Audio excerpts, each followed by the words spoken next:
As you know, I have deep ties not only to Janesville, but to this community. And one of the most painful moments of my life, in terms of my view of the world in Wisconsin, doesn't compare to job losses. People actually lose their jobs in Kenosha and Janesville, but it hurt like heck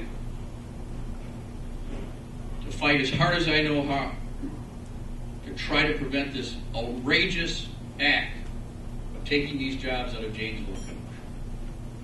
Yes, I did vote against this treaty. Yes, I did vote against it.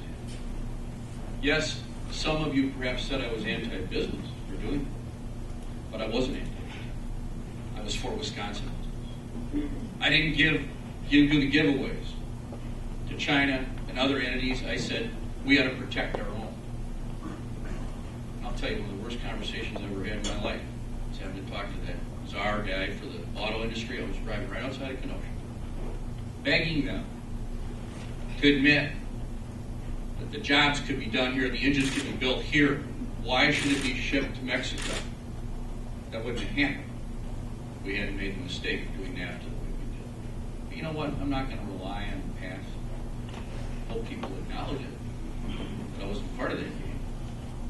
But we got to look forward. The first thing we got to do is make sure that the jobs that are still here are kept. And that's something that I find to be an exciting area. You don't just say, well, we need new areas of employment. We do.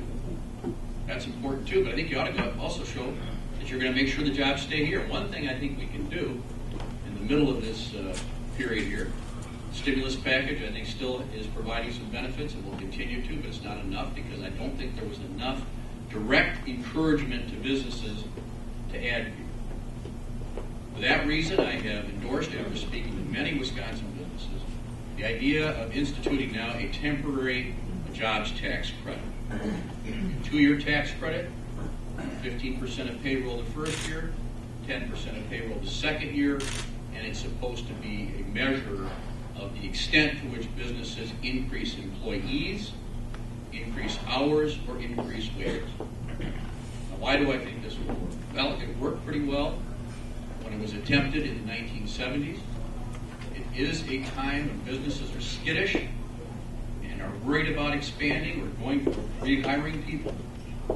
I'll take the risk of quoting Alan Greenspan here just to be a little more popular. Well, when one of these recent jobs reports came out that they were upgraded, they had him on meat and fresh. And he said, you know, this is really bad.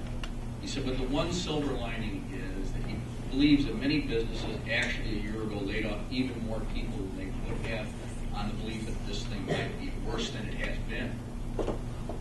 And so I thought, working with others, that some kind of an encouragement, and by the way, my plan is about a $7,500 per employee type of measure. It's about how much I've asked many businesses, and they believe that this would be one of the factors that may cause them to take that risk of adding. So this has been endorsed all over the state. It's been endorsed by progressive groups, the New York Times. Most exciting for me, it's been endorsed by just about every business group I've talked to, whether it's A.O. Smith or whether it's the people that are so active on the new innovative biotech stuff in the state. So I think we should go in that direction. Remember, I also said that you can't just rely on what we already have. Yes, we have to look to the future. And that's why even before all this stuff started, I initiated something I call my E4 initiative. It's an initiative to try to say, what are the strengths we have here in Wisconsin, particularly in this part of Wisconsin, particularly in southeastern Wisconsin, that we've not adequately exploited. Well, I'm not ahead of the curve on this. I like to think I'm with the curve. And that curve is, for example, we've got a lot of water around here. And Chinese firms and delegations, as you know, are coming to Milwaukee and to Green Bay and others to learn about our water treatment and other technologies that are cutting edge. Some have said this part of Wisconsin should become the Silicon Valley of water.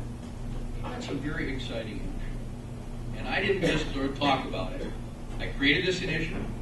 I got water listed as a priority in the Small Business Innovation and Research Program, which has been an enormously positive program for Wisconsin. And I'm working to figure out any way I can to make it possible for us to expand in that area as an example of new jobs that I think can come to Wisconsin, but already expect immediate turnaround in the job situation. I do believe, though, that we will be able to get out of this. I don't need to tell this community about coming back. I was in the state Senate when that huge blow happened in the first place, the whole Chrysler deal. And I watched the ups and downs of this community, and I've rarely seen a community more resilient and understanding the fact that we will pull out of this stuff as long as we can find some ways that we can work together. Within our communities and, of course, in Washington and in Madison, across party lines.